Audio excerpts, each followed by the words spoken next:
Do you ever feel that your worth depends on someone else's approval? What happens if they withdraw that approval? Let's talk about it.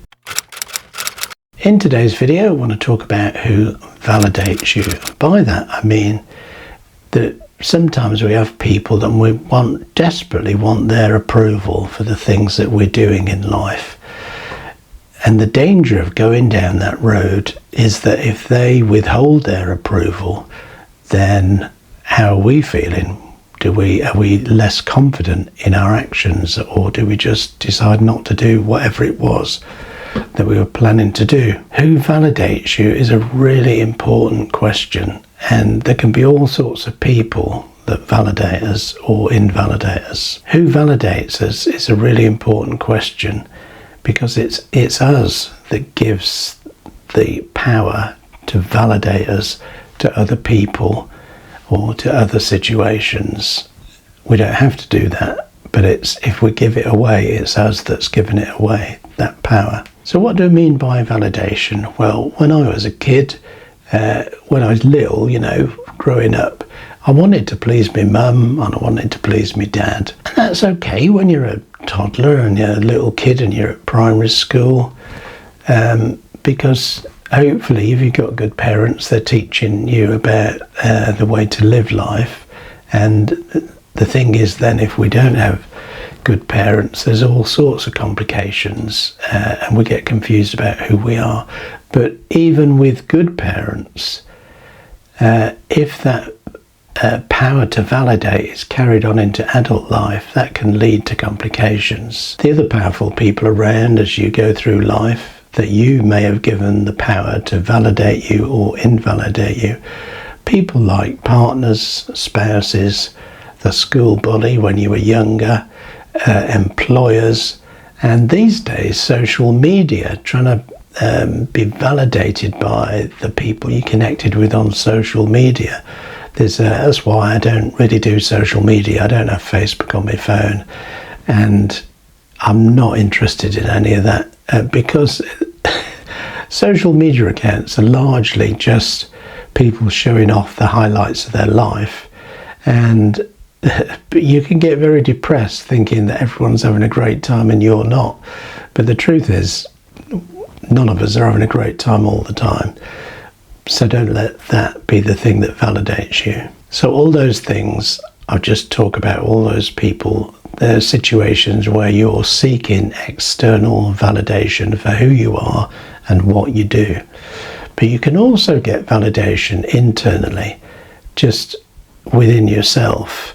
And that's a safer place to get your validation. So just a couple of examples of external validation in my life that kind of screwed me up, really. One was the school bully in high school, which I hated high school. So one of the reasons I think in the past I've sought external validation, I think we all do it a little bit anyway, even if we get on top of what I'm about to share with you.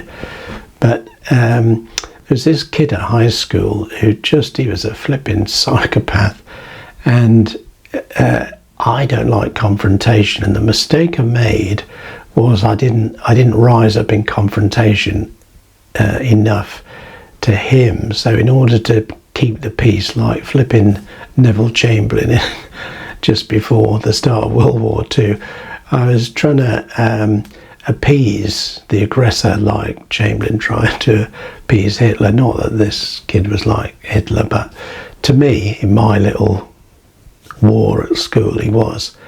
But that daily sort of round of trying to just keep him happy and keep him calm, it developed a sort of habit of trying to get validation externally. The other situation I remember was one of my early jobs was building exhibitions and displays. The guy that employed us, it was only a little company, but the guy that employed us paid peanuts, and he was normally in the office, and we had instructions on what to build and how to build it, and the guy I worked with knew what he was doing, so I was like just the assistant. But when my mate wasn't there managing it, and the boss came out, because we had to work things to a deadline, obviously, when I was working with the boss, flipping out, the owner of the company, he was just horrible, put you down all the time. It was bullying, really.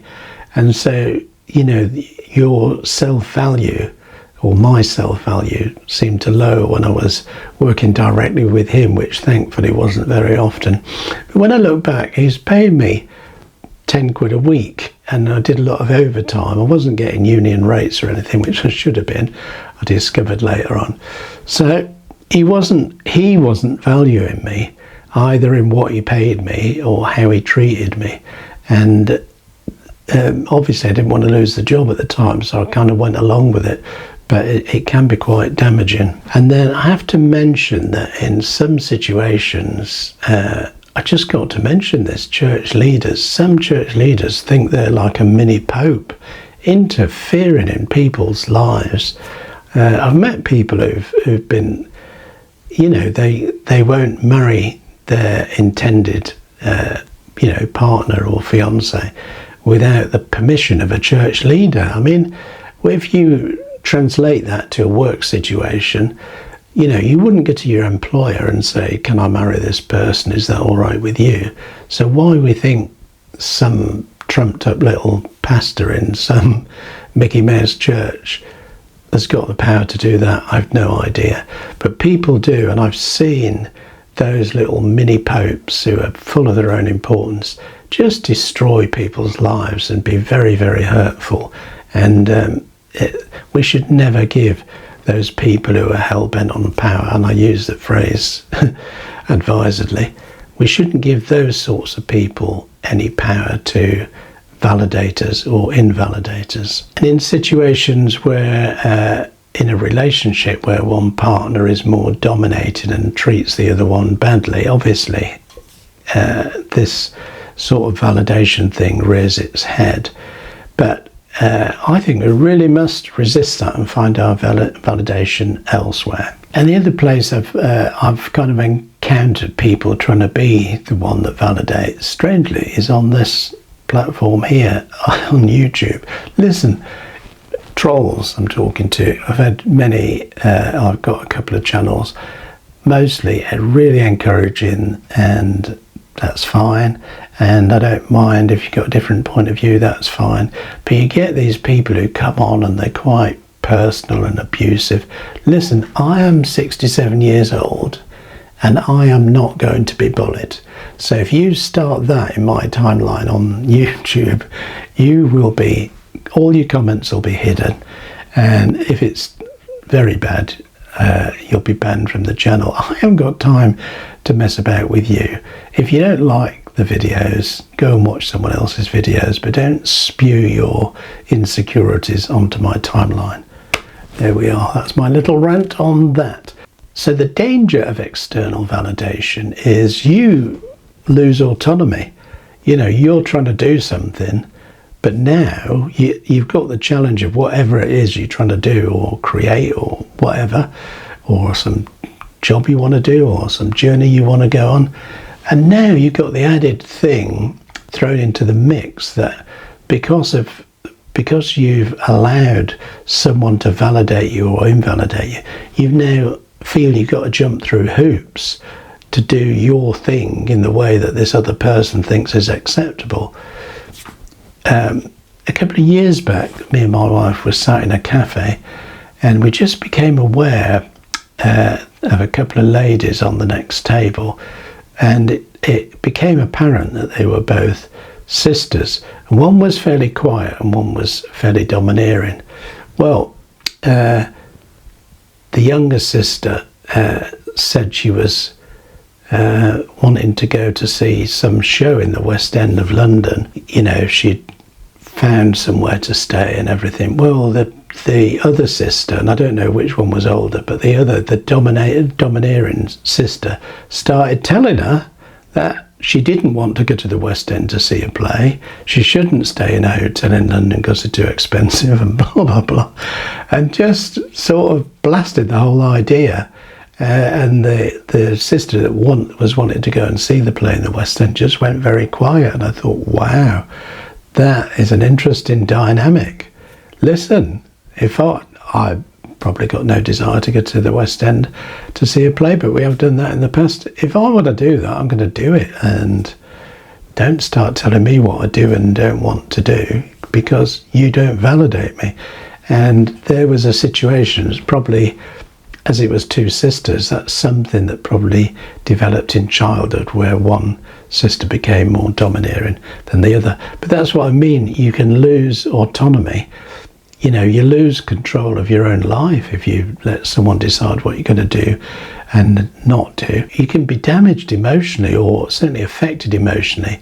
You can start feeling that you're inadequate. Of course, why didn't I think of what this person's saying? You know, why have I thought, who do I think I am that I can do this? And that's another phrase I've heard in the past. Who do you think you are? I'm me, and I'm going to do the stuff I'm going to do. And in the past, I have had to sort of step out and challenge the status quo. And I was on my own. But I'm glad I did what I did, because great stuff happened when I did my own thing. But the biggest thing I think I suffered from in the past, not so much now, but you get an erosion of authenticity. You don't feel that you can be you. You don't. You feel that, you know, if you were just yourself, people would be outraged, and these people that are trying to control you and hold the power of validation over you, if you are yourself, they're going to speak up and put you down. So, I mean, I just limit those people if anyone starts that in my life, and I've done this for many years now, anyone starts that game in my life, I mean, I don't particularly confront them very often, but what I do is, you know, I don't want to have coffee with you, I don't want to do lunch with you, I don't want to see you, I don't want to speak to you. I don't want that sort of negative attitude towards me in my life, and certainly not from people who claim that they're friends. So I'm not having that. But the damage is you stop being yourself, and it's really, really important for your mental well-being that you are yourself, that you express yourself, and that you can sort of flow in who you are. So what are the signs that you're relying on external validation? Well, the obvious one is that you find it difficult to make decisions or take actions without referring to certain people. You want to check out if the domineering people in your life are okay with what you're thinking of doing. And this is why I think over the years I've just developed a pattern of not sharing my idea. In fact, I'm working on something now, and I mentioned it to one person, didn't really get any reaction, but by and large I've kept it quiet, and I am just going to do it. And it's just a little, I'm going to start a quarterly newsletter, and I've done things like that in the past, and well, what have you got to say? Who do you think you are? I don't care. It's a creative thing that I want to do. I want to design it, I want to write it, and in fact the first one's nearly done, and be available. I'll give a link in a future video. But I've kept that quiet because I know from past experience you can get an idea, just something creative that you want to do, and then you sort of share it with someone, and then they just pour cold water all over it, and you come home thinking, oh, maybe I won't do that. So I've learnt to, I've got a little creative idea, and YouTube's a good example. When I started my other channel, Walks and Wanders, which is just me going for a walk, having a chat, doing a little bit of local history. I mean, I started that for my own therapy, just because I like making films. I wasn't sure what to make films about, and I tend to walk, you know, go for a walk or go to somewhere interesting at least once a week. So I thought I'd just make videos about that. And yeah, I remember even at the start of that, people said, well, what are you doing? What's the purpose? You know, and I thought, wow, there's no big purpose, and it's not, I'm not intending it as a business. And anyway, I thought, who's going to watch some old bloke going for a walk? And you may as well think on this channel, who's going to watch some old bloke in his broom cupboard talking about life? I don't care, this is what I'm doing. So you've really, if you want to build confidence and self-worth, you've really got to find internal validation. You've got to think of, you'll have all sorts of voices in your head from the past, not in a audible way, but there are internal voices that we have, and they can be a domineering parent or teacher, that was the other one, or like me, an employer that has just put you down in the past, and they become internalized if you're not careful. And there'll be some internalization of voices from your past. So you have to create a nurturing voice, and you have to kind of think of the inner child and think of yourself in that nurturing way, and that you have to work on that. So shift from external validation to internal validation. I have to say, I had someone I'd not seen for several years, and it was someone that is quite a bit younger than me and would have in the past sort of deferred to me, I guess just because they were younger, but that wasn't a requirement on my part. And after quite a few years, I actually met up with them. We went for lunch, and I was just impressed by how self-assured and confident he was. Almost not a different person, but a much more confident person. And I would say that was someone that's found internal validation and doesn't need external validation, and so doesn't need anything like that from me. And the other thing about working on your internal validation, so it's you that's validating yourself, and really you're the only person that should be validating yourself. One of the ways to do that is celebrate when you have small wins. Celebrate them, give yourself a pat on the back. The other thing to do is set boundaries. I spoke before about I don't tolerate abuse in the comments on my channels. I don't tolerate abuse in public either. I had someone a few weeks back who was just so insensitive and rude, and or just horrible person. And I just thought, well, I don't ever want anything to do with you ever again. So boundaries, just set boundaries, and that is that this is my boundary. So I don't do A, B and C. So if you want to do A, B and C, have a nice life. You're not doing it to me or with me or through me or whatever the situation is. Set boundaries. I don't, there's lots of things I don't like. I don't like noisy parties. I just get overwhelmed if there's too much going on. So I don't tend to go to parties. I tend not to mix with large groups very often, just because I know I'll get overwhelmed and then I have to spend time recharging my batteries. So in order to self-protect my well-being, I don't do that. It's just a boundary that I have. Another thing is self-compassion. Obviously, we're not perfect. We do screw up, and we don't need anyone else to tell us that. We know that we try and do things sometimes and it doesn't work, or we make a mistake, or the whole idea was wrong in the first place and it doesn't go well. We know that. So instead of listening to that internal voice that's very critical, that's probably from something that happened in your past, develop a more compassionate voice within yourself. Okay, you tried something. Now with hindsight it seems obvious it was a bad idea, but your intentions were good. So don't sort of crucify yourself when you feel you do something wrong. Just have self-compassion. Give yourself some positive self-talk.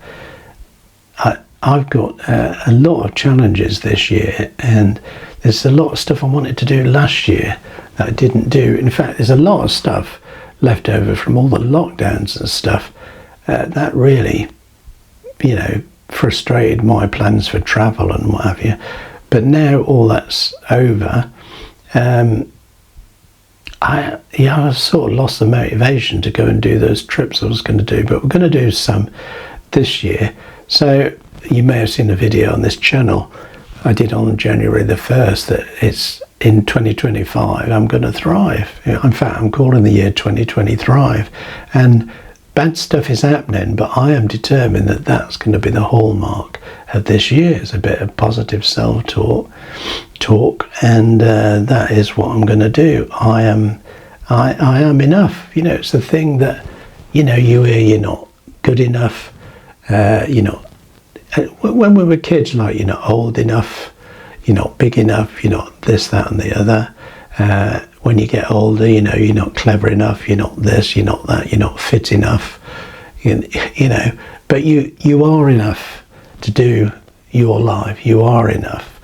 Don't listen to those voices that you say that you're not enough, because you are enough.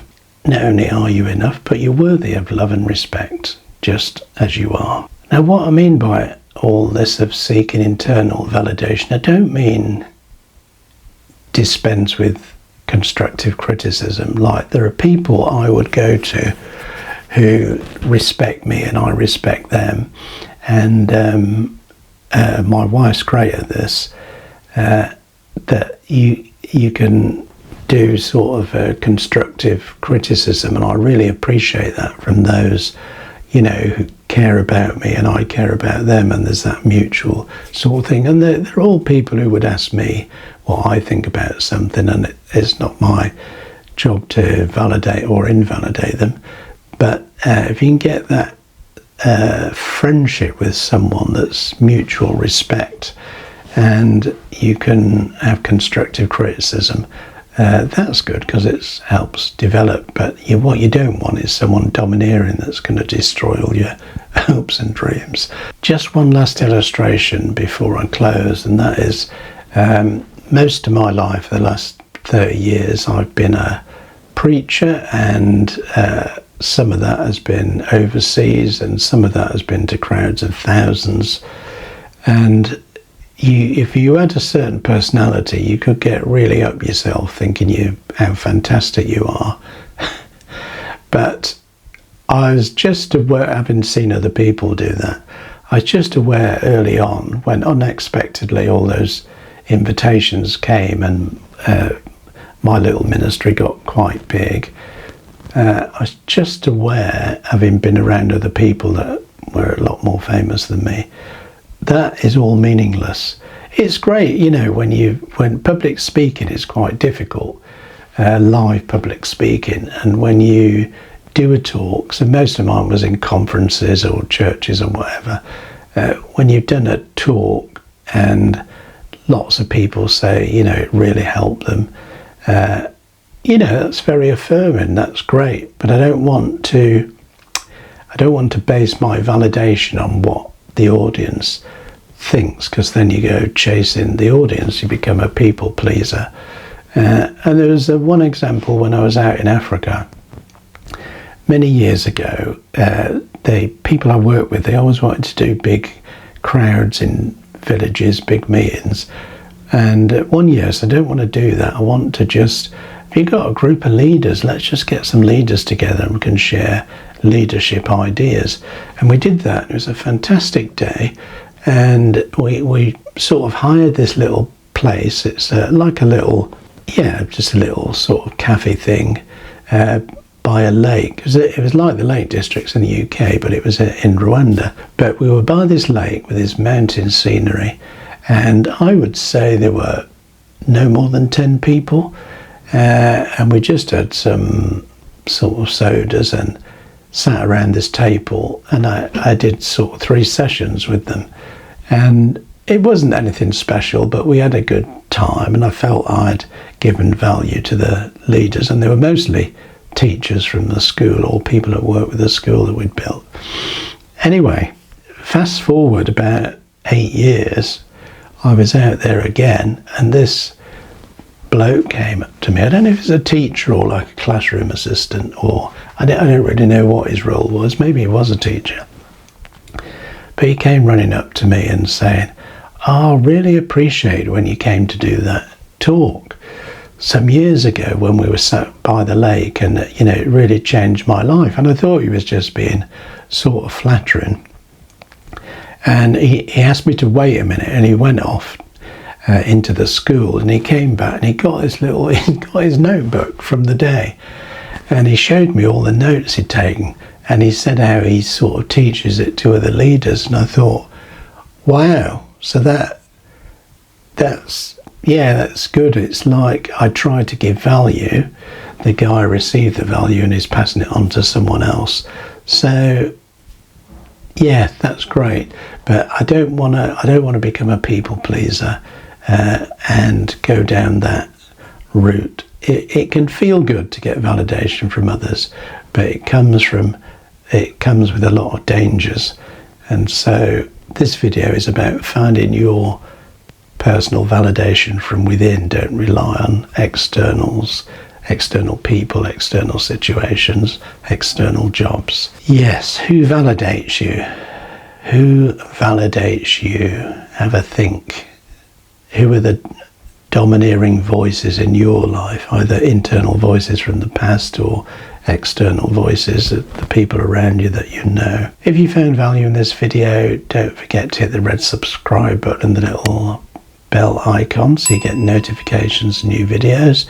And do give us a thumbs up, that helps YouTube know to push it out to other people. Feel free to share the video, and I'll see you next time in another video about spiritual life coaching and trying to get the best out of life when you're over 50. I think is my niche.